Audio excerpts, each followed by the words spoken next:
الحمد لله رب العالمين وصلى الله وسلم على نبينا محمد وعلى آله وصحبه أجمعين أما بعد.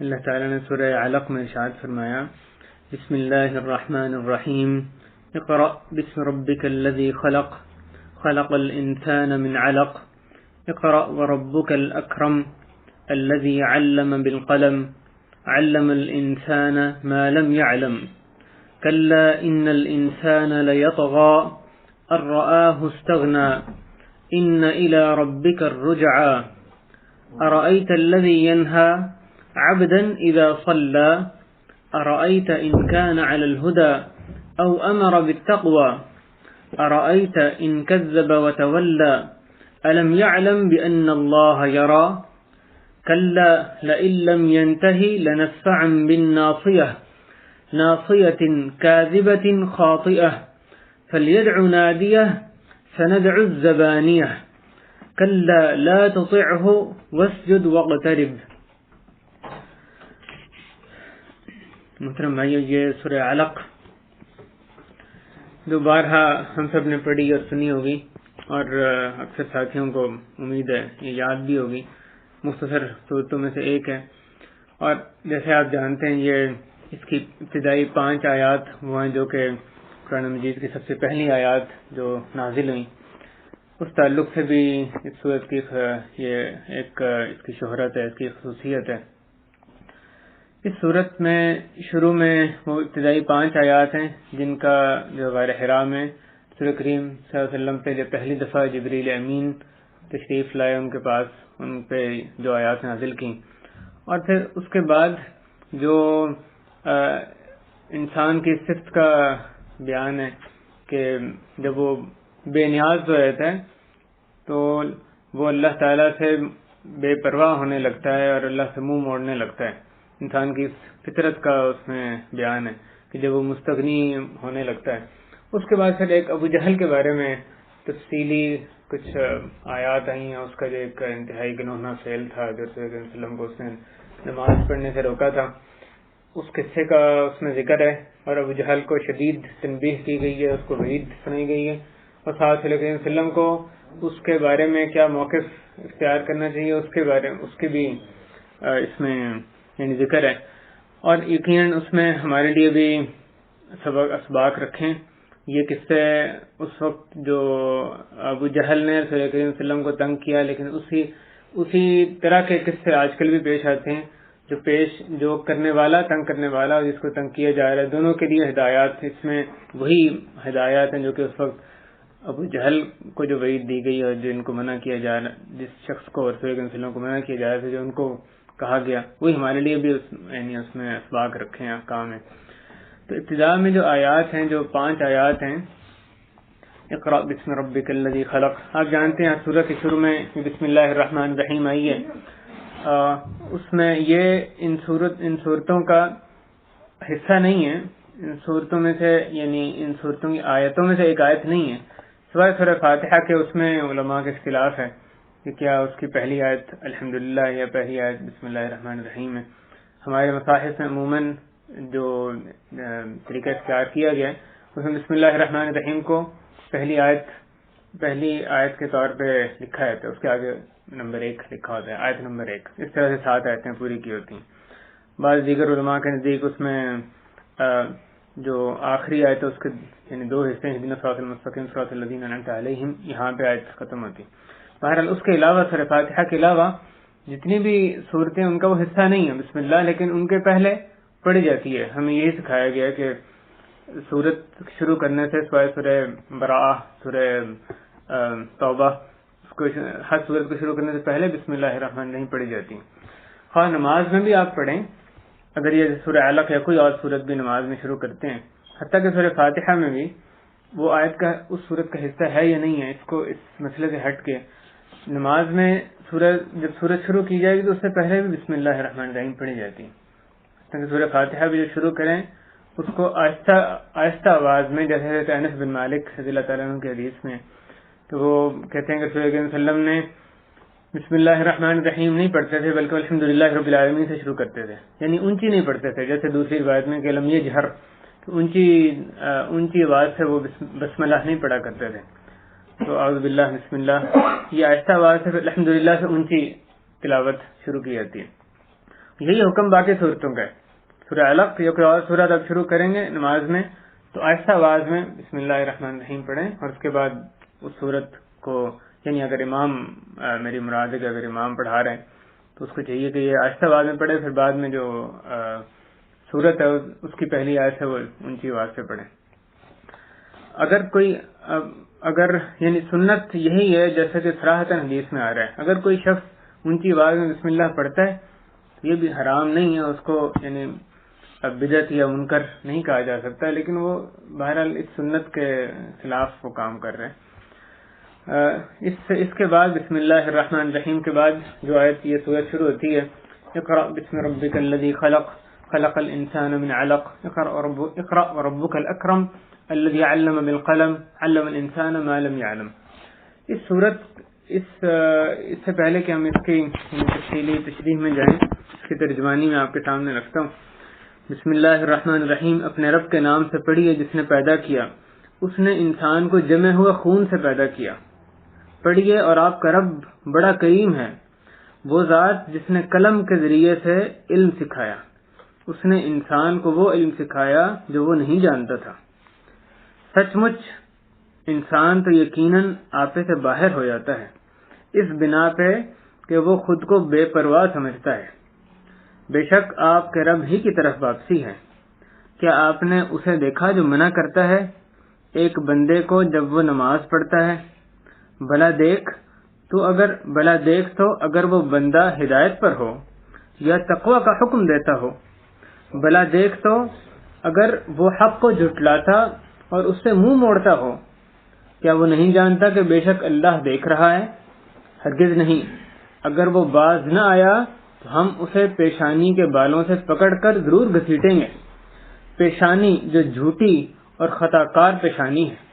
چنانچہ اسے چاہیے کہ وہ اپنی مجلس والوں کو بلا لے، یقیناً ہم بھی عذاب کے فرشتوں کو بلا لیں گے.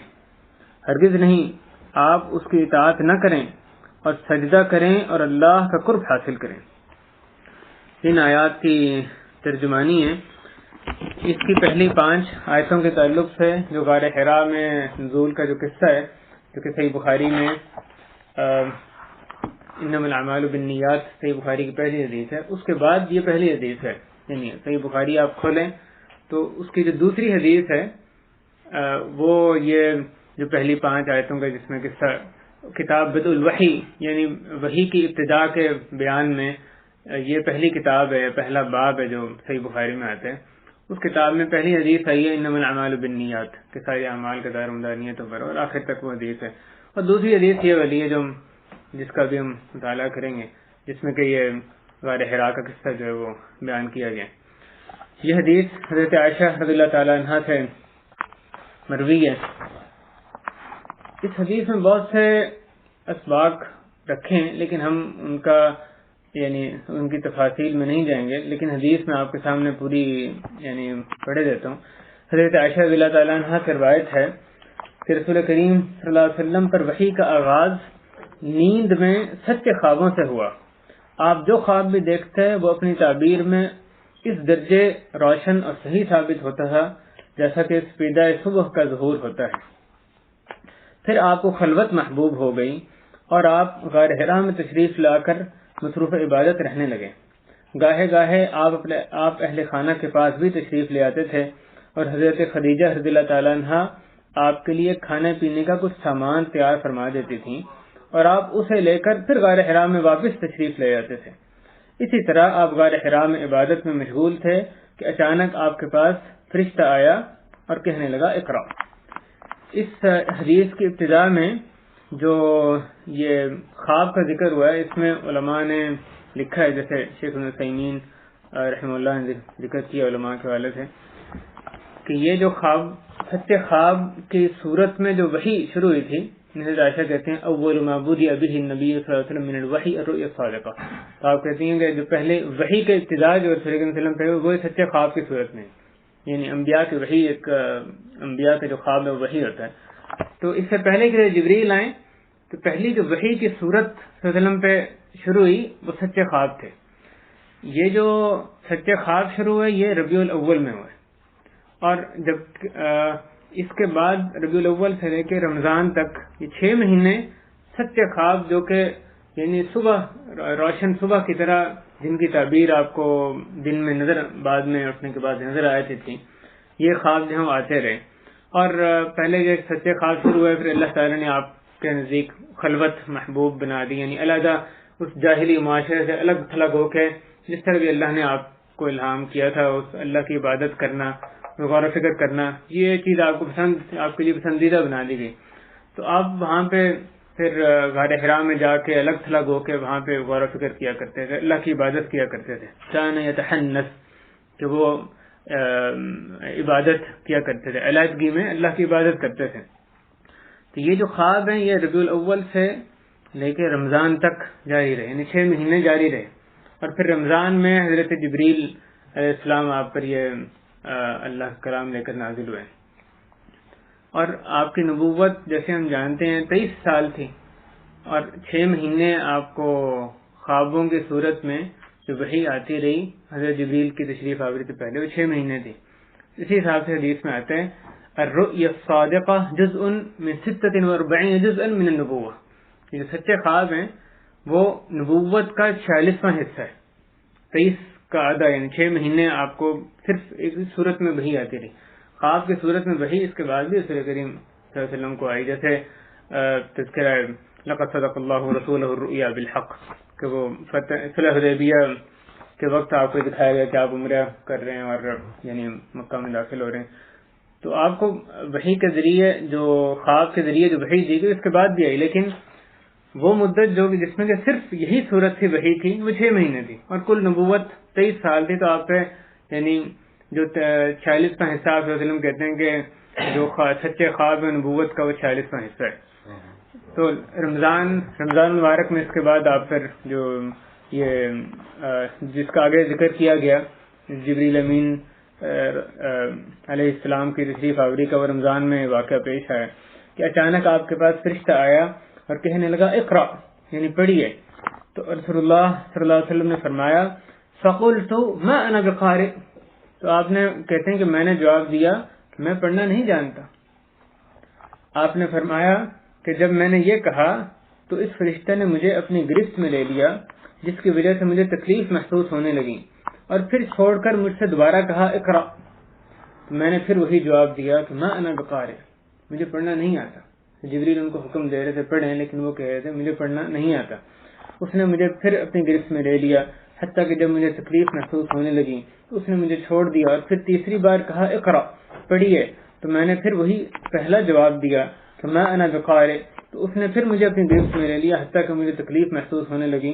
پھر اس نے مجھے چھوڑ دیا اور کہا اقرا بسم ربک الذی خلق، خلق الانسان من علق، اقرأ وربک الاکرم الذی علم بالقلم، علم الانسان ما لم يعلم. تو ابتدائی 5 آیات ہیں وہ اس موقع پہ نازل ہیں. اس کے بعد رسول اللہ صلی اللہ علیہ وسلم گھر واپس تشریف لے آئے. آپ کے کندھے اور گردن کا درمیانی حصہ پھڑک رہا تھا. آپ نے گھر میں تشریف لاتے ہی حضرت خدیجہ رضی اللہ تعالی عنہا سے فرمایا زملونی زملونی، مجھے کپڑا اڑا دو، مجھے کپڑا اڑا دو. انہوں نے فوراً آپ کو کپڑا اڑا دیا، حتیٰ کہ جب آپ نے سکون محسوس کیا تو فرمانے لگے کہ یا خدیجہ مالی، کہ خدیجہ مجھے کیا ہو گیا ہے.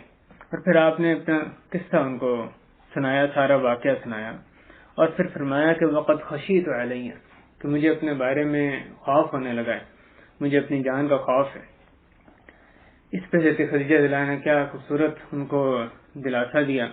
حضرت خدیجہ نے سارا واقعہ سن کر عرض کی ہرگز نہیں، آپ کے لیے بشارت ہے، اللہ کی قسم اللہ تعالیٰ آپ کو ہرگز رسوا نہیں کرے گا، کیونکہ بلا شبہ آپ تو صلہ رحمی کرتے ہیں، سچ بولتے ہیں، ناداروں کا بوجھ اٹھا لیتے ہیں، مہمان نوازی فرماتے ہیں، اور حق کے سلسلے میں پیش آنے والے مصائب میں مدد کرتے ہیں. پھر حضرت خدیجہ رضی اللہ تعالی عنہا آپ کو ورقہ ابن نوفل ابن اسد ابن عبد العزى ابن قصی ان کے پاس لے گئیں، جو حضرت خدیجہ کے چچا زاد بھائی تھے، اور انہوں نے زبان جاہلیت میں عیسائیت کو اختیار کر لیا تھا۔ وہ عربی لکھنا بھی نہیں جانتے تھے، وہ عربی لکھنا بھی جانتے تھے، اور جس قدر اللہ نے چاہا انہوں نے انجیل کو عربی میں لکھا تھا۔ ایک روایت میں یہاں پہ عربی کے بجائے عبرانی زبان، عبری یعنی عربی کے بجائے عبرانی کا تذکرہ ہے۔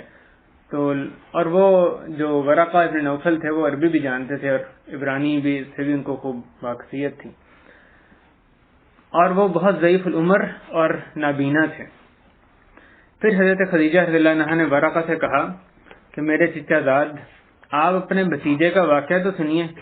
چنانچہ ورقہ نے پوچھا کہ برادر زاد، تم نے کیا دیکھا ہے؟ تو رسول اللہ صلی اللہ علیہ وسلم نے جو دیکھا تھا وہ سارا واقعہ بیان فرما دیا۔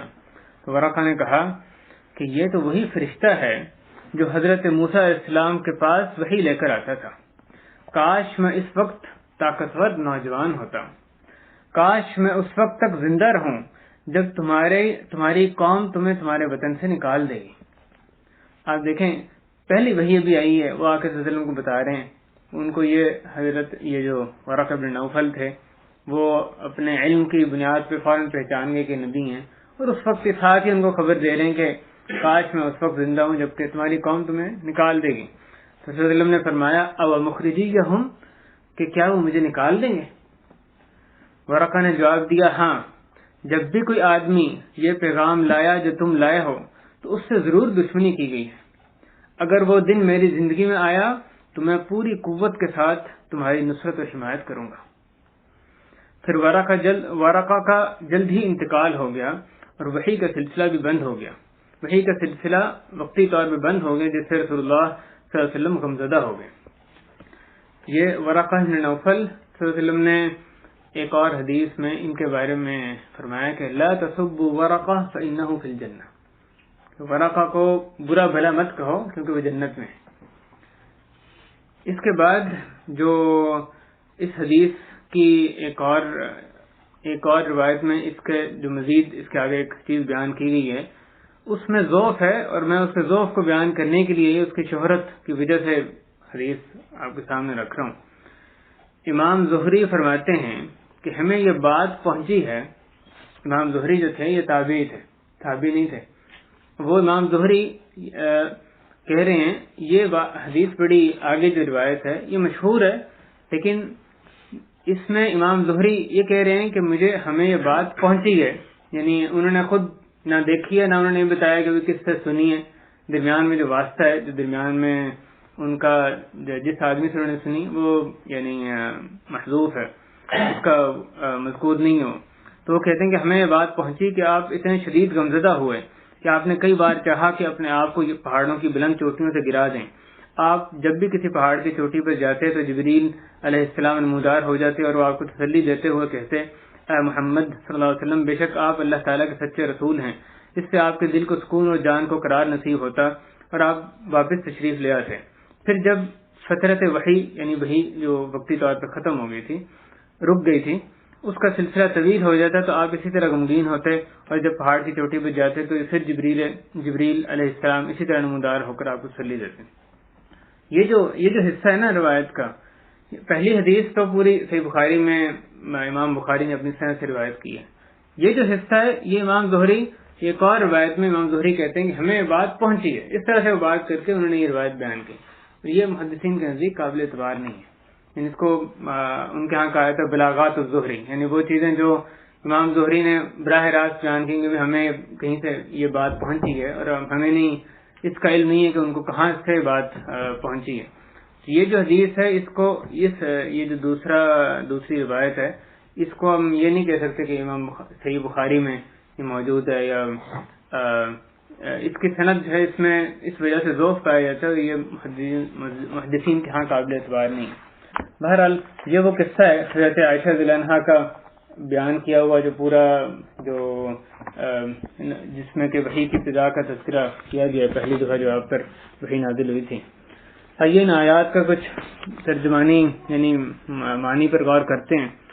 اقرأ بسم ربک، پڑھیے اپنے رب کے نام کے ساتھ، پڑھیے جیسے آپ یعنی بسم اللہ ہم کہتے ہیں کام شروع کرنے سے پہلے کہ اللہ کے نام کی مدد طلب کرتے ہوئے میں یہ کام کرتا ہوں. اللہ کے نام سے میں پڑھتا ہوں, اللہ کے نام سے کھاتا ہوں. جو بھی پہلے ہم بسم اللہ پڑھتے ہیں تو جو کام کر رہے ہیں ہم کہتے ہیں کہ اللہ کے نام سے میں یہ کام کرتا ہوں. تو اللہ کے نام کی مدد حاصل کرتے ہوئے, طلب کرتے ہوئے میں یہ کام کرتا ہوں. یہاں کہا جا رہا ہے کہ پڑھیے اپنے رب کے نام سے, یعنی اپنے رب کے نام کی مدد حاصل کرتے ہوئے, اس سے مدد مانگتے ہوئے آپ پڑھیے. اقرأ بسم ربک, کون سے رب, کس رب کے نام سے آپ پڑھیے؟ الذی خلق, وہ رب جس نے کہ پیدا کیا. اور یہاں رب کا ذکر کیا گیا تو رسول کریم صلی اللہ علیہ وسلم پر رب اللہ تعالیٰ ہر ایک کا رب ہے, لیکن صلی اللہ علیہ وسلم پہ جو ربوبیت تھی اللہ تعالیٰ کی, جو ان کے جس حیثیت ہے وہ رب تھا, یعنی جو پرورش ان کی جو رسول کریم صلی اللہ علیہ وسلم کی اللہ کی طرف سے کی گئی, وہ باقی انسانوں سے ایک بہت خاص تربیت تھی, وہ بہت بڑھ کے ایک تربیت تھی, خاص انداز کی. تو ربوبیت اللہ تعالیٰ رب سب کا ہے, لیکن جو رسول کریم صلی اللہ علیہ وسلم کے اوپر جو اللہ کی عنایات تھیں, جو فضل و کرم تھا, باقی انسانوں سے زیادہ بڑھ کے تھا. تو اپنے رب کے نام سے پڑھیے, وہ رب جس نے کہ پیدا کیا. یہاں یہ نہیں کہا گیا کہ اس نے کس کو پیدا کیا, اس لیے کہ اس میں ہر چیز آتی ہے. الذی خلق, جو بھی چیز ہے اس کو اللہ نے پیدا کیا. جیسے اللہ تعالیٰ نے فرمایا اللہ خالق کل شیء وهو علی کل شیء وکیل, اللہ خالق ہے ہر چیز کا. اللہ خالق کل شیء, اللہ تعالیٰ ہر شے کا خالق ہے اور وہ ہر چیز کا کارساز ہے. اسی طرح دیگر آیات میں بھی آتا ہے وَخَلَقَ كُلَّ شَيْءٍ فَقَدَّرَهُ تَقْدِيرًا, اسی نے ہر چیز کو پیدا کیا اور پھر اس کو نفعت الانداز میں خاص مقدار اس کی یعنی وضع فرمائی, مقرر فرمائی, خاص اندازہ اس کو مقرر فرمایا. تو اللہ تعالیٰ نے ہر چیز کو پیدا کیا. اس میں مادی چیزیں بھی آتی ہیں, جو چیزیں ہمیں نظر آ رہی ہیں مادی چیزیں بھی آتی ہیں, محسوس وہ چیزیں بھی جو انسان کے اعمال بھی آتے ہیں, ہمارا خوش ہونا, غمگین ہونا, یہ جو بھی ہماری صفات ہیں یہ بھی اللہ کی پیدا کر دیں. اور اسی طرح ظلمت ہے, اجالا ہے, یعنی آپ جو بھی تصور کر سکتے ہیں چیز, وہ ساری اللہ کی پیدا کردہ چیزیں. ضروری نہیں صرف مادی چیزیں نظر آتی ہیں جس کو آپ ہاتھ لگا سکتے ہیں. ہر چیز, خواہ وہ کوئی کیفیت ہے یا صفات ہیں یا محسوس چیزیں, ہر چیز اللہ کی پیدا کرتا ہے. جتنی بھی چھوٹی چھوٹی چیز ہے یا سارے زمین و آسمان ہیں, بڑی چیزیں ہیں, ہر چیز اللہ ہی کی پیدا کرتا ہے. الذی خلق الانسان من علق. اور اس تعلق سے بھائیو یہ لفظ بعض اوقات ہم یعنی غلط استعمال کرنے لگتے ہیں, بغیر اس کے کہ ہمارا عقیدہ عموماً غلط نہیں ہوتا, لیکن یہ تخلیق آپ کہتے ہیں کہ اس کا خالق کون ہے. کوئی کسی نے تصویر بنائی ہے, آپ کہتے ہیں اس کا خالق کون ہے, فلاں بندے کی یہ تخلیق ہے. بہتر یہ کہ یہ لفظ اللہ کے لیے ہی مخصوص رکھا جائے. خلقت صرف اسی کا کام ہے, یعنی خالق صرف وہی ہو سکتا ہے.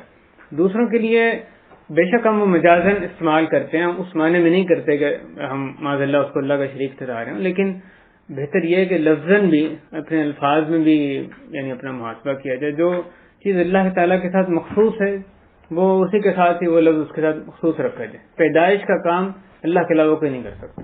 عدم سے کسی چیز کو وجود میں لے کر آنا یہ اللہ کے سوا کسی کا کام نہیں. تو یہ لفظ بھی صرف اللہ ہی کے لیے استعمال ہونا چاہیے. یعنی اللہ کہہ رہا ہے اللہ خالق کل شیء, ہر شے کا خالق اللہ ہے.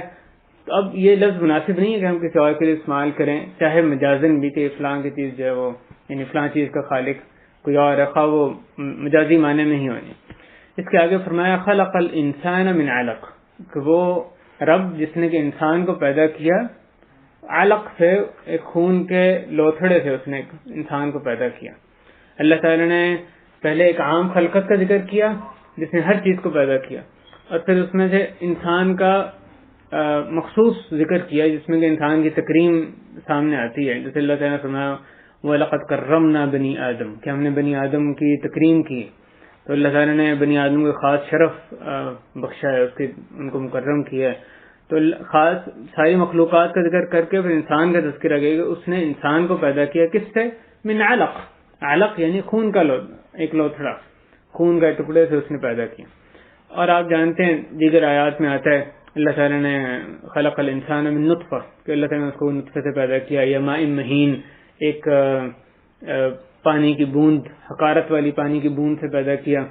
تو یہ مختلف صفات کا، مختلف جو مراحل ہیں پیدائش کا، ان کا مختلف آیات میں تذکرہ ہے کہ انسان پہلے جیسے حضرت عبداللہ بن مسعود رضی اللہ عنہ کے حدیث میں کہ بطن مادر میں پہلے 40 دن نطفہ ہوتا ہے، 40 دن علقہ ہوتا ہے، علقہ یعنی خون کا ایک لوتھڑا ہوتا ہے، پھر 40 دن مدغہ ہوتا ہے. مدغہ کا معنی ہے جسم یعنی گوشت کا ایک چھوٹا سا ٹکڑا مدغہ ہوتا ہے. اور پھر 120 دن جب گزر جاتے ہیں، 4 مہینے، تو 4 مہینے 10 دن، اس کے بعد جو ہے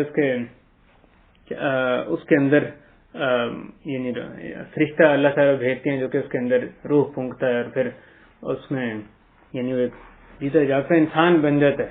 اس سے پہلے اس کی نشوونما ایسے ہو رہی ہوتی ہے جیسے کہ ایک نباتات کی ہوتی ہے، بے جان چیز ہوتی ہے. اسی لیے اگر اس سے پہلے یعنی اس کا وہ نکل آئے تو اس کا کوئی احکام نہیں ہے، اس کی کوئی حرمت نہیں ہوتی، اس کو کہیں بس دفن کر دیا جاتا. لیکن اگر اس کے بعد نکلے 5ویں 6 مہینے اس کی پیدائش ہوتی ہے، خواہ وہ یعنی جس بھی کیفیت میں ہے، لیکن اس کا پھر یعنی نام رکھا جاتا ہے، اس کے جنازہ پڑھنا مشروع ہے کیونکہ اس کے اندر روح پھونک دی جاتی ہے، پھر وہ ایک انسان بن گئے ہیں. تو یہ جو مختلف مراحل ہیں ان کا قرآن و حدیث میں تذکرہ ہے. تو بعض جگہ ایک مرحلے کا تذکرہ ہے، بعض جگہ دوسرے کا. یہاں پہ من علق فرمایا گیا، خلق الانسان من علق، جو دوسرا نطفہ کے بعد جو دوسرا مرحلہ آتا ہے اس کا یہاں پہ تذکرہ کیا گیا. اللہ تعالیٰ نے خون کے ایک لوتھڑے سے اس کو پیدا فرمایا، خلق الانسان من علق.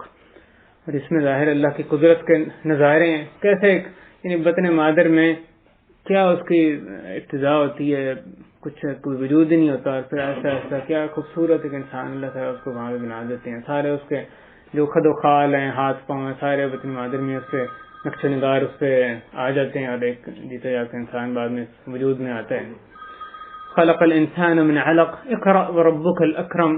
آگے دوبارہ کہا جا رہا ہے کہ پڑھیے اور آپ کا رب سب سے زیادہ کریم ہے، سب سے زیادہ سخی، سب سے زیادہ سخاوت والا ہے، کرم والا ہے.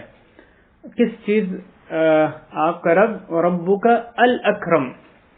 الاکرم یعنی اس کی جو کرم نوازی ہے وہ ہر ایک سے بڑی ہوئی ہے، سب سے زیادہ کرم نوازی والا ہے. کہ اس کی کرم نوازی میں سے ہی ایک یہ ہے کہ اس نے تمہیں اچھی خلقت عطا فرمائی، اتنے مراحل سے گزار کے ایک اچھا انسان بنایا، اور اسی نے تمہارے جو ہدایت کا بھی بندوبست کیا. اس کی کرم نوازی کے یعنی منظر دیکھنے ہو تو وہ تو گنے نہیں جا سکتے، اس ساری کائنات میں بکھرے ہوئے ہیں. وربک الاکرم الذی علم بالقلم، جس نے کہ سکھایا قلم کے ذریعے. تو اللہ تعالیٰ کی کرم نوازی کا ایک حصہ یہ بھی ہے کہ اس نے ہمیں قلم کے ذریعے سے سکھایا ہے. آپ غور کریں، اگر یہ انسان کو فن نہ سکھایا جاتا، قلم نہ ہوتی، لکھنے کا فن نہ آتا ہوتا، تو یہ جو علم ہے کتنا محدود ہو جاتا. یعنی کیسے زندگی اس وقت گزر رہی ہوتی، جو معلومات کی منتقلی دوسروں تک پہنچانا جو ہے وہ اس کے وسائل کس قدر یعنی کم ہو جاتے ہیں کہ صرف سینہ بسینہ یا بات کر کے پہنچا سکتے ہیں. کہ قلم کے ذریعے سے علوم کو محفوظ کیا جاتا ہے، دوسروں تک پہنچایا جاتا ہے. بندے کے مرنے کے بعد بھی اس کا جو لکھا ہوا ہے وہ یعنی محفوظ ہو جاتا ہے، خواہ وہ قرآن و حدیث کے علوم ہیں یا دیگر علوم جو دنیاوی علوم ہیں، قلم کے ذریعے محفوظ کیے جاتے ہیں. صحیح حدیث میں آتا ہے، رسول کریم صلی اللہ علیہ وسلم نے فرمایا قید العلم بالکتابہ. قیدو مقید کر لو، قیدو العلم بالکتابہ، علم کو کتابت کے ذریعے مقید کر لو. اگر تم نے علم کو کھلا چھوڑا تو وہ ضائع ہونے کا خدشہ ہے، اس کو مقید کر دو، لکھ لو کتابت کے ذریعے سے. اس میں کتابت کی یعنی ترغیب دی گئی. تو جس نے انسان کو قلم کے ذریعے سے علم سکھایا، یہاں اللہ تعالیٰ نے قلم کے ذریعے سکھانا اس کو خاص طور پہ اپنی ایک نعمت گنوایا ہے. اور دیکھیں آپ بعض اوقات ہم احساس نہیں کرتے ہیں کیا کیا نعمتیں اللہ نے ہمیں دی ہیں، لیکن جب ایسی آیات کا ہم پڑھتے ہیں تو پھر اس طرف ذہن جاتا ہے کہ یہ بھی ایک اتنی بڑی نعمت ہے کہ اللہ نے ہمیں قلم سکھائی، قلم سے لکھنا سکھایا. علم بالقلم علم الانسان ما لم يعلم، اس نے انسان کو وہ کچھ سکھایا جس کا کہ اس کو علم نہیں تھا. جیسے اللہ تعالیٰ نے فرمایا واللہ اخرجکم من بطون امہاتکم لا تعلمون شیئا، اللہ تعالیٰ نے تمہیں بطن مادر سے نکالا اس حالت میں کہ تم کچھ نہیں جانتے تھے، بالکل بے علم تھے. لا تعلمون شیئا وجعل لکم السمع والابصار والافئدہ لعلکم تشکرون، پھر اس نے تمہاری سمع، بصر اور تمہارے یعنی کان اور آنکھیں اور دل تمہیں دیے تاکہ اس کے ذریعے سے پھر لعلکم تشکرون تاکہ تم شکر گزار بنو. یعنی علم حاصل کرنے کے جو اسباب تھے اس نے وہ تمہیں عنایت فرما دیے, تمہیں بے علم پیدا فرمایا اور علم حاصل کرنے کے اسباب تمہیں عطا کر دیے تاکہ تم علم حاصل کرو, اللہ کا شکر ادا کرو. تو اللہ تعالیٰ نے انسان کو وہ کچھ سکھایا جو کہ وہ نہیں جانتا تھا. جو کچھ بھی انسان جانتا ہے وہ اللہ کا سکھایا ہوا ہے. اس کو اگر انسان بہت کچھ جان لیتا ہے اس کو کرانے کی ضرورت نہیں, اللہ کا شکر ادا کرے کہ اس نے اس کو تھوڑا سا علم جو اللہ کا علم ہے, وَلَا يُحِيطُونَ بِشَيْءٍ مِّنْ عِلْمِهِ إِلَّا بِمَا شَاءَ, اس کے علم سے وہ کچھ نہیں ان کو نہیں ملتا سوائے جو کچھ وہ چاہتا ہے. تھوڑا سا اللہ کے علم سے ایک بہت ہی تھوڑا سا علم ان کو مل جاتا ہے. جیسے حضرت خضر علیہ السلام نے فرمایا تھا, موسیٰ علیہ السلام نے ان کے ساتھ کشتی میں جا رہے تھے تو انہوں نے انگلی جو سمندر میں ڈالی نکالا کہ اس پہ کتنا پانی لگا ہوا ہے, جو صحیح بخاری میں پورا قصہ ہے حضرت خضر موسیٰ علیہ السلام کو, اس میں یہ بھی مذکور ہے, اس پہ کتنا پانی لگا ہوا ہے. پھر آپ نے خضر نے فرمایا کہ میرا اور آپ کا علم ملا کر بھی سارا جو اللہ کے علم کے مقابلے میں ایسے ہی جیسے یہ چھوٹا سا قطرہ جو اس پر لگ گیا اس انگلی پر, اور یہ پورا سمندر جو سارا بھرا ہوا ہے. اس طرح کی مثال ہے کہ میرا ان سارے انسانوں کا ساری مخلوقات کے علم میں ملا لیں, اس کا اللہ کے علم کے مقابلے میں کوئی حیثیت نہیں ہے. تو اللہ تعالیٰ جس کو جتنا دے گی اس کی خاص مہربانی ہے. علم الانسان ما لم یعلم, اللہ تعالیٰ سے دعا کرنی چاہیے کہ ہمیں وہ علم سکھا دے جو کہ ہمارے لیے یعنی فائدہ مند ہے. جیسے رسول اللہ علیہ وسلم دعا کیا کرتے تھے کہ اللہم انفعنی بما علمتنی وعلمنی ما ينفعنی وزدنی علما, کہ اللہ مجھے جو کچھ تو نے سکھایا اس سے مجھے فائدہ حاصل کرنے والا بنا دے, اور جو میرے لیے فائدہ مند چیز ہے اس کو مجھے سکھا دے, اور وزدنی علما, اور علم میں میرے اور اضافہ فرما دے. اللہ تعالیٰ نے رسول اللہ علیہ وسلم کسی چیز کے بارے میں حکم نہیں دیا کہ وہ زیادتی کا سوال کریں سوائے علم کے. وزدنی علما جیسے سورۃ طٰہٰ میں آئی ہے, رب زدنی علما, یہ دعا میں سکھائی گئی کہ اللہ میرے علم میں یعنی شرعی علم میں میرے علم میں اضافہ فرما.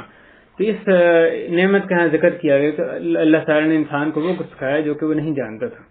اس کے آگے انسان کی ایک صفت جو یعنی اس کی سرکشی کی صفت بیان کی گئی ہے, کلا ان الانسان لیطغی, ہرگز نہیں. کلا کا جو لفظ ہے دو معنی میں استعمال ہوتا ہے, ایک نفی کے معنی میں ہرگز نہیں, اور دوسرا استعمال ہوتا ہے تاکید کے معنی میں حقاً, یعنی حقیقتاً, یہ سچ مچ. جیسے ابھی ترجمہ جو میں نے پڑھا انہوں نے یہ لفظ استعمال کیا سچ مچ, تو ایک تاکید کے لیے ہوتا ہے اور ایک نفی کے لیے استعمال ہوتا ہے, یا ڈانٹ کے لیے, یا یعنی سختی سے نفی کے لیے.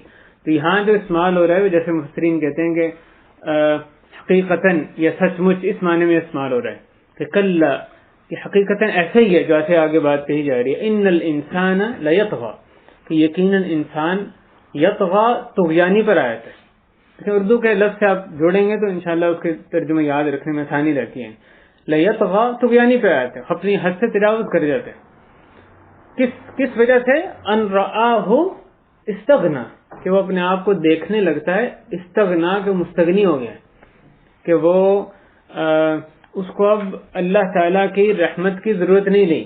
وہ یہ اپنے آپ کو دیکھنے لگتا ہے کہ وہ یعنی خود اپنے بل بوتے پہ اپنا فائدہ حاصل کر سکتا ہے, ضرر کو دور کر سکتا ہے, اللہ کی رحمت کی اس کو ضرورت نہیں رہی ہے, مستغنی ہو گیا. اور دوسرا معنی اس کا یہ بیان کیا ہے کہ وہ انراہ استغنا کے دنیاوی طور پہ وہ غنی ہو گیا, دوسرے لوگوں سے بے نیاز ہو گیا, قدرے بے نیاز ہو گیا. مکمل بے نیاز انسان ہو ہی نہیں سکتا. تو انسان جب اپنے آپ کو غنی ہو جاتا ہے تو وہ اللہ تعالیٰ کو اس کی فطرت یہ ہے کہ وہ طغیانی پہ آیا تھا. یعنی جب وہ صحت میں ہوتا ہے تو جو بیماری کو بھول جاتا ہے, جب وہ مالدار ہوتا ہے تو فقر و فاقے کو بھول جاتا ہے. جب اللہ تعالیٰ اس کو اچھائی دیتے ہیں تو وہ برائی کو یعنی برے حال کو بدحالی کو بھول جاتا ہے. عام طور پہ یہ کیفیت انسان کی ہوتی ہے. جب وہ اس کو خوشحالی دی جاتی ہے وہ شکر ادا نہیں کرتا, وہ طغیانی پہ آتا ہے, حد سے تجاوز کر جاتا ہے. صبر کے امتحان میں زیادہ لوگ کامیاب ہوتے ہیں بنسبت شکر کے امتحان میں. جیسے اللہ تعالیٰ نے فرمایا قلیل من عبادی الشکور, کہ میرے بندوں میں سے تھوڑے ہی ہیں شکر گزار, تھوڑے بندے.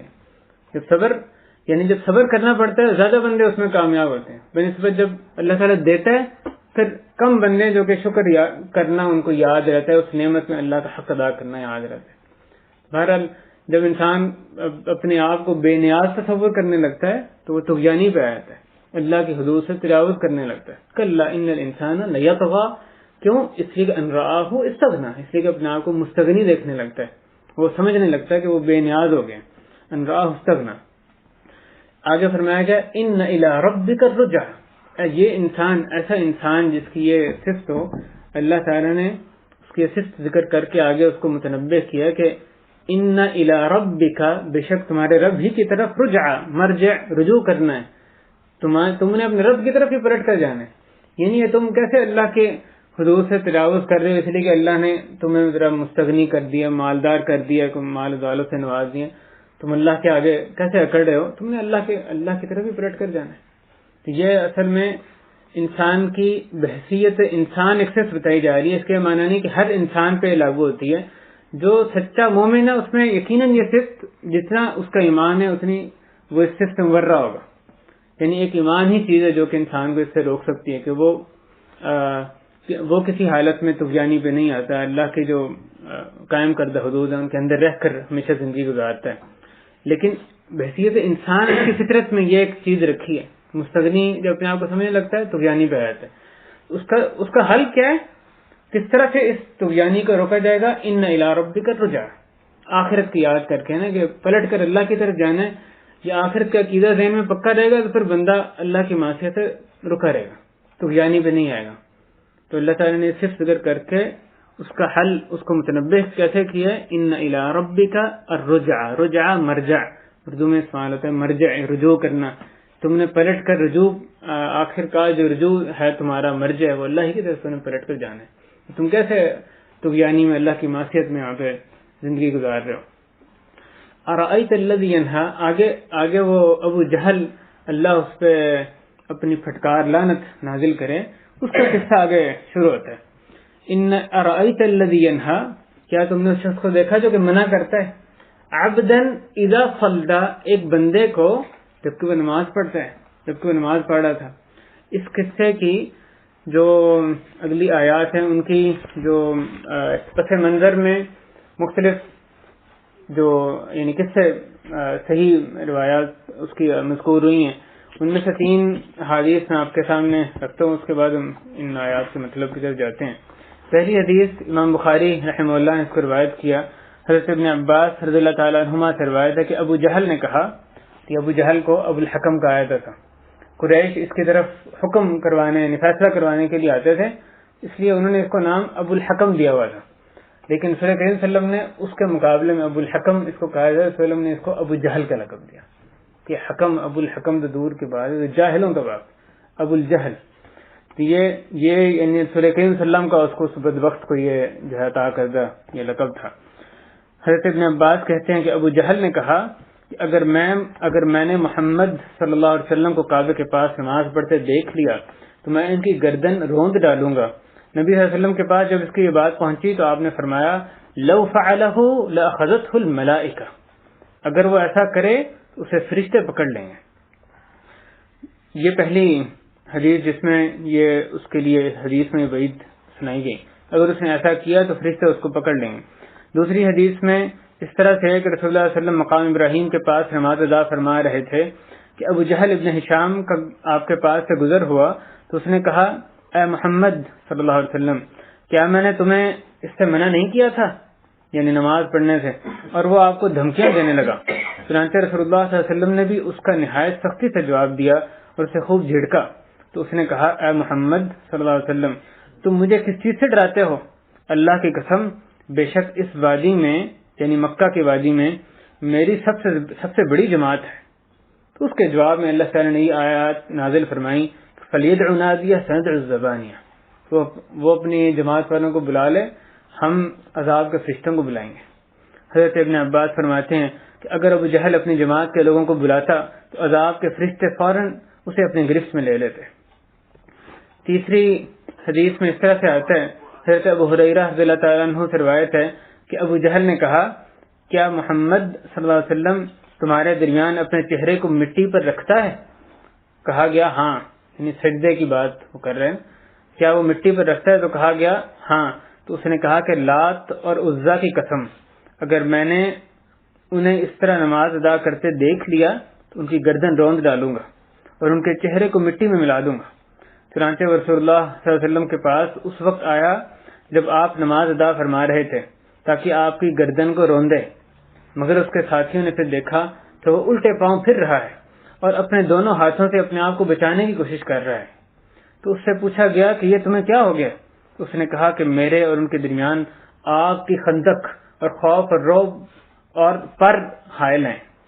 صلی اللہ علیہ وسلم نے فرمایا لو دنا منی لاختطفته الملائکۃ عضوا عضوا، اگر وہ میرے قریب آ جاتا تو فرشتے اس کے ایک ایک عضو کو کاٹ ڈالتے۔ چنانچہ اس موقع پر اللہ تعالی نے یہ آیات نازل فرمائیں۔ یہ جو حدیث میں ان آیات کا پس منظر جو ہمیں ملتا ہے، ان آیات کی مختصر یعنی ترجمہ دیکھتے ہیں۔ ارأیت الذی ینہا، کیا تو نے اس بندے کو دیکھا جو کہ منع کرتا ہے، عبدن ایک ایسے بندے کو، اذا صلی جبکہ وہ نماز پڑھ رہا ہے، صلی صلاۃ جبکہ وہ نماز پڑھ رہا ہے۔ آگے اللہ تعالی نے اس کا کیا جواب دیا، شروع میں تذکرہ کیا کیا تم نے اس بندے کو یعنی ابو جہل کو دیکھا جبکہ رسول کریم صلی اللہ علیہ وسلم کو نماز سے روک رہا تھا۔ آگے اس کا جواب کیا دیا گیا، ارأیت ان کان علی الہدی او امر بالتقوی، کیا تم نے دیکھا نہیں کہ اگر وہ ہدایت پر ہو اور یا تقوی کا ہی حکم دیتا ہو۔ خود رسول کریم صلی اللہ علیہ وسلم ہدایت پر ہیں کہ جس کو منع کر رہا ہے ابو جہل وہ خود بھی ہدایت پر ہے، اور امر بالتقوی دوسروں کو بھی تقوی کا حکم دیتے ہیں، خود بھی ہدایت پر ہیں، تقوی کے مطابق کام کرتے ہیں، اور دوسروں کو حکم بھی امر بالتقوی دوسروں کو بھی تقوی کا ہی حکم دیتے ہیں۔ یعنی منع ایسے شخص کو کیسے اچھا کام کرنے سے روکا جا رہا ہے جو کہ خود بھی صحیح کام کرتا ہے، دوسروں کو بھی صحیح کام کی تلقین کرتا ہے۔ منع تو اس کو کیا ہے فساد ڈال رہا ہو، خود غلط کام کر رہا ہے، دوسروں کو غلط کام کرنے کہہ رہا ہے۔ ارأیت ان کان علی الہدی او امر بالتقوی ارأیت ان کذب وتولی، کیا تو نے دیکھا نہیں کہ اگر وہ جھٹلا رہا ہے اور اس نے منہ پھیرا، یعنی یہ دوسری طرف کا ذکر کیا جا رہا ہے کہ یہ ابو جہل وہ جو منع کیا جا رہا ہے اس کا پہلے تذکرہ کیا گیا، جس کو منع کیا جائے، جو منع کر رہا ہے اس کی کیا کیفیت ہے کہ وہ جھٹلاتا ہے اور منہ پھیرتا ہے، زبان سے جھٹلاتا ہے، کذب وتولی، اور عملی طور پہ بھی پیٹ پھیرتا ہے، منہ پھیرتا ہے، اپنی زبان سے بھی غلط بات اور اپنے اعمال سے بھی گناہوں افعال وہ انجام دیتا ہے۔ ارأیت ان کذب وتولی ارأیت ان کذب وتولی الم یعلم بان اللہ یری، کیا وہ یہ جانتا نہیں کہ اللہ تعالیٰ دیکھ رہا ہے؟ منع کرنے والا کیا یہ جانتا نہیں کہ اللہ اس کو بھی دیکھ رہا ہے جس کو وہ منع کر رہا ہے کہ وہ کتنے نیک کام کر رہا ہے اور نیکی کا حکم دے رہا ہے، اور تجھے بھی دیکھ رہا ہے کہ تو جو غلیظ کام کر رہا ہے اور کس کو منع کر رہا ہے، اور یعنی تو کیا کرتوتیں کر رہا ہے، اللہ تعالیٰ دیکھ رہا ہے۔ کیا تجھے معلوم نہیں کہ اللہ تمہیں دیکھ رہا ہے؟ تو یہ کیسے کام کر رہا ہے کہ اللہ تمہیں دیکھ رہا ہے، اللہ کے پاس تمہیں پلٹ کر جانا ہے، اس سے کیا مراد ہے اللہ دیکھ رہا ہے؟ یعنی اللہ کے دیکھنے کا لازمی تقاضا یہ ہے کہ اللہ تعالیٰ اس سے جزا و سزا دے گا، اللہ کے گرفت سے تو بچ نہیں سکتا، اللہ کے علم میں جو کچھ کر رہا ہے، پھر اس کا خوف نہیں ہے، کیسے تو یہ کام کر رہا ہے؟ ارأیت ان کذب وتولی الم یعلم بان اللہ یری، آگے اللہ تعالیٰ نے اس کو دھمکی دی، کلا ہرگز نہیں، لئن لم ینتہی، اگر وہ نہ رکا، ابو جہل اپنے اس گناہوں فعل سے نہ رکا، لنصفعا بالناصیہ، ہم اس کے ناصیہ کہتے ہیں جو پیشانی کو یا سر کے اگلے حصے کو، ہم اس کے پیشانی کے بالوں سے پکڑ کر اس کو گھسیٹیں گے۔ دوسرا ترجمہ اس کا کیا گیا ہے کہ قیامت کے دن، جو امام کثیر رحمہ اللہ نے اس کا ترجمے میں تفسیر میں ذکر کیا ہے کہ اس کی پیشانی پر کالا داغ قیامت کے دن لگائیں گے، تو اس کی پیشانی کو گھسیٹیں گے، پکڑ کر اس کو گھسیٹا جائے گا۔ کب گھسیٹا جائے گا، کیا دنیا میں یا آخرت میں؟ تو اس میں دونوں مراد ہو سکتے ہیں۔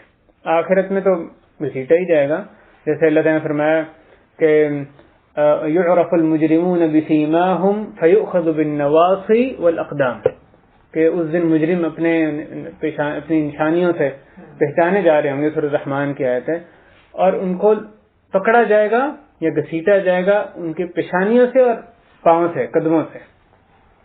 یہ اس میں آخرت تو مراد ہے ہی، لیکن دنیا بھی اس سے مراد ہو سکتی ہے کہ اس کو دنیا میں بھی اس کی پیشانی کو پکڑ لیا جائے گا، اس کے انجام کار تک پہنچایا جائے گا، جیسے کہ ہم جانتے ہیں ابو جہل کا جو انجام ہوا غزوہ بدر میں۔ آگے فرمایا گیا لئن لم ينتهي لنسفعا بالناصیہ، اس کی پیشانی کو گھسیٹیں گے، ناصیۃ کاذبۃ خاطیہ، وہ پیشانی ہے جو کہ جھوٹی پیشانی اور گناہ گار پیشانی، وہ پیشانی جس کو گھسیٹنے کی بات کی جا رہی جو کہ جھوٹی نشانی پیشانی، جھوٹی سب سے بڑا جھوٹ یہ بولتا ہے کہ اللہ کے ساتھ شرک کرتا ہے، اس سے بڑھ کے جھوٹ کیا ہوگا، اور اس کے آگے جو جھوٹ گنواتے جائیں، جھوٹی پیشانی اور خاطئہ گناہ گار پیشانی، اوپر سے نیچے تک گناہوں میں لگی، یعنی گناہ ہی گناہ اس کے نام اعمال میں لکھے ہوئے ہیں، تو جھوٹی پیشانی اور گناہ گار پیشانی ہے، اس کو یہ گھسیٹا جائے، ناصیۃ کاذبۃ خاطیہ۔ آگے دیکھیں وہ جو کہتا تھا میں اپنی جماعت کو بلا لوں گا، اس کا تذکرہ کیا گیا، فلیدع نادیہ، کہ بلایا اپنی جماعت کو، نادی کہتے ہیں، شاید آپ نے جہاں بھی دیکھا ہو، جہاں مثلا سپورٹس کلب ہوتا ہے اس کو نادی ریاضی کہا جاتا ہے، یعنی نادی کہتے ہیں جہاں لوگ جمع ہوتے ہیں، تو اور کسی آدمی کی نادی فصحیٰ زبان میں اس کی جو جماعت، اس کے جو معاونین ہیں، اس کا لشکر، اس کو کہا جاتا ہے نادی، تو کہا جائے فلیدعو، وہ دعوت دے، بلائے، نادیہ، اپنی نادی کو، یعنی اپنی جماعت کو، اپنے گروہ کو، وہ بلائے، پھر اس کو چاہیے بلائے اپنے گروہ کو، جو وہ کہہ رہا ہے صلی اللہ علیہ وسلم کہ تو کس بات سے آپ مجھے ڈراتے ہیں، میرے سب سے زیادہ یہاں سب سے بڑا گروہ ہے، سب سے بڑی جماعت ہے، تو بلائے اپنی جماعت کو، ہم کیا جواب دیں گے، سندع الزبانیہ، ہم زبانیہ کو بلائیں گے، جو جہنم کے در ہو گیا ہم کو بلائیں گے۔ پھر دیکھو کس کا مقابلہ، کیسا مقابلہ ہوتا ہے اور کون جیتتا ہے، کون زیادہ طاقتور، کون کمزور ہوتا ہے۔ تمہیں جس بات پر اکڑ ہے کہ میرے بڑے یہاں معاون انصار ہیں، تو ان کو بلا، تو دیکھ ان کو بلائے گا تو ہم ان کو بلائیں گے۔ اور اسی لیے حدیث میں آتا ہے اگر وہ بلا لیتا، حضرت ابن عباس فرماتے ہیں اگر وہ بلا لیتا تو فرشتہ آگے اس کو چک لے جاتے، اس کا کچھ نہ بچتا۔ پھر فلیدع نادیہ سندع الزبانیہ، کہ ہم اپنے زبانیہ کے بارے میں اللہ تعالیٰ نے سورۃ تحریم میں ان کی جو صفات بیان کی ہیں، جہاں فرمایا گیا یا الذین آمنوا قوا انفسکم واہلیکم نارا وقودها الناس والحجارہ علیہا ملائکۃ غلاظ شداد، اس پہ ایسے فرشتے جہنم پہ مقرر ہیں، غلاظ شداد، جو کہ اپنی طبیعت میں بھی انتہائی سخت اور جسمانی طور پہ بھی انتہائی سخت ہیں، اپنی طبیعت میں بھی سخت ہیں، یہ نہیں کہ وہ دوسرے کو عذاب دیے جا رہے ہیں، وہ کہیں گے اس کو کیوں عذاب دینا ہے، دل میں نرمی کی وجہ سے وہ ان کو وہاں سے نکال دیں، طبیعت میں بھی سخت، غلاظ اور شداد، انتہائی طاقتور ہیں، غلاظ شداد لا یعصون اللہ ما امرہم، جو اللہ تعالیٰ ان کو حکم دیتا ہے اس کی وہ معصیت نہیں کرتے، ویفعلون ما یؤمرون، اور جو ان کو حکم دیا ہے وہ بجا لاتے ہیں۔ یہ دو دفعہ کیوں استعمال کیا گیا؟ پہلے کہا گیا معصیت نہیں کرتے، لا یعصون اللہ ما امرہم، جو اللہ تعالیٰ ان کو حکم دیتا ہے اس کی معصیت نہیں کرتے، تو ان کے اندر معصیت کا داعیہ ہے ہی نہیں، جو اللہ نے ان کو کہا ہے انہوں نے وہ کرنا ہے، معصیت نہیں کرتے۔ دوسری آیت میں اس کے آگے یہ کہا گیا کہ جو کچھ ان کو کہا تھا وہ کرتے ہیں، یعنی اللہ کی معصیت دو وجہ سے ہو سکتی ہے، یا تو وہ اسے معصیت کرنی ہے سرکشی کی وجہ سے، تو اسے بات نہیں ماننی، تکبر کر رہے، یا وہ جس چیز کا اس کو حکم دیا جا رہا ہے اس کی کرنے کی استطاعت ہی نہیں ہے اس کے پاس، تو ان دونوں چیزوں کی نفی کی جا رہی ہے۔ تو وہ جو فرشتے ہیں جہنم کے داروغے جو ہیں، ان کو جو کچھ کہا جاتا ہے اس میں معصیت نہیں کرتے، انہوں نے معصیت، یہ پہلی چیز کی نفی ہو گئی کہ انہوں نے اطاعت کرنی ہے۔ دوسری چیز یہ ہو سکتی ہے کہ جو ان کو حکم دیا جائے ممکن ہے اس کی وہ طاقت ہی نہ رکھتے ہوں، تو اللہ تعالیٰ نے دوسری آیت میں اس کی نفی کی کہ نہیں، جو ان کو حکم دیا جاتا ہے وہ کرتے ہیں، ان کے پاس طاقت اس کے کرنے کی موجود ہے، کر سکتے ہیں اور وہ کرتے ہیں۔ انہوں نے نہ کرنی ہے معصیت، اور انہوں نے اطاعت کرنی بھی ہے، اور اس اطاعت کرنے کی وہ طاقت بھی رکھتے ہیں، جو ان کو کہا جائے گا وہ کریں گے، یہ فعلون ما یؤمرون۔ تو وہ جو زبانی ہے، اللہ تعالیٰ فرماتے ہیں سندع الزبانیہ، ہم وہ جہنم کے دروغوں کو بلائیں گے، اپنی جماعت کو بلائے، ہم جہنم کے دروغوں کو بلائیں گے۔ کلا، ہرگز نہیں، لا تطعہ، صلی اللہ علیہ وسلم کو حکم یہ دیا جائے کہ یہ جو آپ صلی اللہ علیہ وسلم کو منع کرتا ہے ابو جہل لعین، آپ نے اس کی بات نہیں ماننی، لا تطعہ، اس کی اطاعت نہیں کرنی، واسجد واقترب، سجدہ کریں اللہ کے قریب ہوں۔ یہ تمہیں منع کرتا ہے، نماز پڑھنے سے روکتا ہے کہ آپ نے اس کی بات نہیں مانی، سجدہ کریں آپ، یہ آپ کو سجدے سے روکتا ہے، آپ نے بات نہیں مانی، آپ سجدہ کریں، واقترب، اور اللہ کے قریب ہوتے رہیں۔ یہاں سجدے سے مراد صرف سجدہ نہیں بلکہ نماز کے حصے کے طور پہ سجدہ مراد ہے، اصل یعنی نماز، سجدہ کریں سے مراد یہ کہ نماز پڑھیں، کیونکہ سجدہ نماز کا ایک رکن ہے، اس کا ایک لازمی حصہ ہے، اور کئی مقامات پہ رکوع سجود کا ذکر کیا گیا، مراد اس سے نماز پڑھنا ہے. تراہم رکعا سجدا، تو ان کو آپ رکوع سجدے میں دیکھیں گے. یعنی اکیلا سجدہ کرنا ہی مراد نہیں، بلکہ مراد ہے کہ نماز پڑھیں گے اس کے اندر جو سجدہ آتا ہے وہ مراد. تو وسجد واقترب، سجدہ کریں اور اللہ کے قریب، اللہ کی قربت اختیار کریں. جیسے حدیث میں آتا ہے کہ مجھے منع کیا گیا کہ میں نماز میں رکوع اور سجدے میں قرآن مجید کی تلاوت کروں. جہاں تک رکوع کی بات ہے فَعَظِّمُوا فِيهِ الرَّبَّ، اس میں اپنے رب کی تعظیم بیان کرو. جہاں تک سجدے کی بات ہے تو اس میں کثرت سے دعا کرو. فَقَمِنٌ أَن يُسْتَجَابَ لَكُمْ، کیونکہ وہ اس کی بہت حقدار ہے، سجدے میں جو کی ہوئی دعا ہے کہ وہ قبول ہوگی. تو یہ اور ایک اور حدیث میں آتا ہے اقرب ما يكون العبد من ربه وهو ساجد، کہ بندہ سب سے زیادہ اپنے رب سے جس حالت میں قریب ہوتا ہے وہ اس کے سجدے کی حالت. جب وہ ساجد ہوتا ہے، سجدے کی حالت میں سب سے زیادہ اپنے رب کے قریب ہوتا ہے. تو یہاں کہا جا رہا ہے کہ سجدہ کریں اور اپنے رب کے قریب ہو جائیں. تو اللہ کی قربت کا ایک بڑا ذریعہ سجدے کرنا ہے. جیسے ایک صحابی نے صلی اللہ علیہ وسلم کو آ کے پوچھا، ان کی کچھ خدمت انہوں نے کی. رسول اللہ نے پوچھا سوال کرو، کیا سوال کرتے ہو؟ تو انہوں نے کہا اسألک مرافقتک فی الجنہ، کہ آپ کے جنت میں آپ کے ساتھ رہنا ہے. یہ سوال کرتا ہوں، جنت میں آپ کے ساتھ رہنا ہے. تو رسول اللہ نے کہا کوئی اور سوال بھی ہے؟ انہوں نے کہا بس یہ چیز، جنت میں آپ کے ساتھ رہنا ہے. تو رسول اللہ نے ان کو یہ کہا تھا اعنی علی نفسک بکثرۃ السجود، کہ اپنے اس چیز پر میری مدد کرو کثرت سے سجدے کر کے. تو یعنی کثرت سے اللہ کے حضور نماز پڑھ کے میری اس میں مدد کرو گے، تمہیں میرا ساتھ جنت میں نصیب ہو. تو یہ سجدے کرنا، کثرت سے نمازیں پڑھنا، فرض نمازیں تو ہیں ہی، اس کے علاوہ نوافل بھی پڑھنا، یہ اللہ کے قربت کا ایک بڑا ذریعہ ہے. اور تہجد کی نماز ہے، تعارف کی نماز ہے، دیگر جو بھی نوافل، مطلق نوافل ہیں، یہ سب اللہ کے قریب ہونے کا ایک یعنی بڑا ذریعہ ہے، جن کو ہمیں بھی اپنانے کی کوشش کرنی چاہیے. اور آخری بات بھائی یہ کہ علماء نے اس بارے میں لکھا ہے اور یہ بات واضح ہے کہ یہ جو آیات ہیں یہ ابو جہل کے بارے میں نازل نہیں، اور دوسری طرف رسول کریم صلی اللہ علیہ وسلم کے ذات گرامی تھی، یعنی جن کو وہ شخص منع کر رہا تھا. لیکن ہر وہ شخص جو کسی نیکی سے دوسرے کو روکے وہ اس میں داخل ہے، اور اس کو یہی تنبیہ ان آیات میں تنبیہ موجود ہے، اس کے لیے بھی اسی طرح سے اس کو تنبیہ اس پر بھی لاگو آئے گی. الم یعلم بان اللہ یرا، کیا وہ جانتا نہیں کہ اللہ تعالیٰ دیکھ رہا ہے؟ اور جو فرمایا گیا کہ ان کان علی الہدی وامر بالتقوی، کہ جس کو منع کر رہا ہے دیکھو وہ ہدایت پر ہے، تقوی کا حکم دیتا ہے، اور تو جو ٹا رہا ہے، تو منہ موڑے جا رہا ہے اور پھر تو اس کو منع کر رہا ہے، کیا تجھے معلوم نہیں کہ اللہ تعالیٰ دیکھ رہا ہے؟ اور پھر آخر میں جو ہدایت کی گئی وہ ہدایت لا تطعہ، یہ ہدایت عام ہے. ہر وہ شخص جو بھلائی سے روکے گا، جس کو روکا جا رہا ہے اس کے لیے یہی ہدایت ہے، لا تطعہ، اس کی بات نہیں ماننی ہے. جو مرضی ہو، خواہ کوئی اپنا رشتہ دار ہے، کوئی بڑا چھوٹا کوئی بھی ہے، دنیا کا کوئی یعنی منصب میں اونچا ہے یا فقیر ہے، کوئی بندہ نیکی سے روک رہا ہے اور بھلائی سے منع کرتا ہے، نماز سے روکتا ہے، کسی اور بھلائی سے منع کرتا ہے، تو جس کو منع کیا جا رہا ہے اللہ تعالیٰ کی اس کو یہی ہدایت ہے کہ کلا، ہرگز نہیں، لا تطع، اس کی ہدایت نہیں کرنی ہے. وہ جو منع کر رہا ہے اس کو کرنے دو، تم اپنے رستے پہ قائم رہو، تم نے آخری دم تک اللہ کی شریعت کو چھوڑنا نہیں ہے. کسی ملامت کرنے والے کی ملامت کی پرواہ نہیں کرنی. منع کرتا ہے کرنے دو، انہوں نے تو کرنا ہی منع. یأمرون بالمنکر وینہون عن المعروف، صلی اللہ علیہ وسلم منافقوں کے بارے میں منکر کا حکم دیتے ہیں،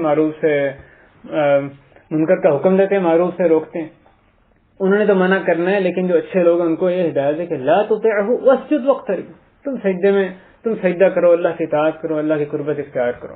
وہ جو شخص جو منع کر رہا ہے اس کو کہا جائے گا، اس کو یہ جو اس میں تنبیہ ہے یہ وہ اس پہ لاگو ہوگی کہ یعنی کیا تم دیکھتے نہیں وہ جو شخص ہے وہ ہدایت پر ہے، تو غلط راستے پہ ہے، پھر بھی تو اس کو جھٹلا رہا ہے، کیا تجھے معلوم نہیں کہ اللہ کی طرف تم نے پلٹ کر جانا ہے، اللہ تعالیٰ دیکھ رہا ہے. لہٰذا بھائی جو بھی آیات ہیں جس بھی پس منظر میں وہ نازل ہوئی ہوں، لازماً ان میں ہمارے لیے اسباق رکھیں، اور اس پر بھی اس تناظر میں بھی ضرور ان آیات پہ غور کرنے کی ضرورت ہے. اپنی زندگی میں ہم کیسے ان اسباق کو جاری و ساری کریں گے، ان آیات کو لاگو کریں گے.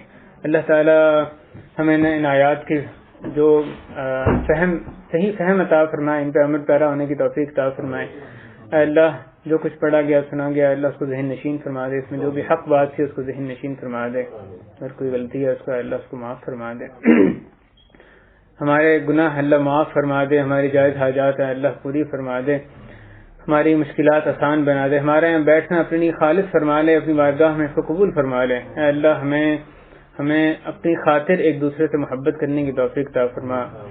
وصلی اللہ وسلم وبارک علی نبینا محمد وعلی آلہ وصحبہ اجمعین۔ اس صورت کے آخر میں جزاک اللہ خیر، صحیح مسلم میں حدیث ہے، سجدے کے حوالے سے انہوں نے یاد دہانی کروائی۔ صحیح مسلم میں حدیث ہے کہ رسول کریم صلی اللہ علیہ وسلم نے اذا السماء انشقت اور اقرأ بسم ربک الذی خلق ان دونوں صورتوں میں سجدہ کیا۔ تو سورہ انشقاق میں بھی یہ سجدہ ہے، 30ویں پارے میں 2 صورتیں جن میں سجدہ ہے، سورہ انشقاق اور سورہ علق۔ تو اس کے آخر میں یہ مشروع ہے، سنت ہے کہ اس کے آخر میں بھی جب وسجد واقترب کہا جائے تو اس کے بعد سجدہ کیا جائے۔ الحمدللہ رب العالمین۔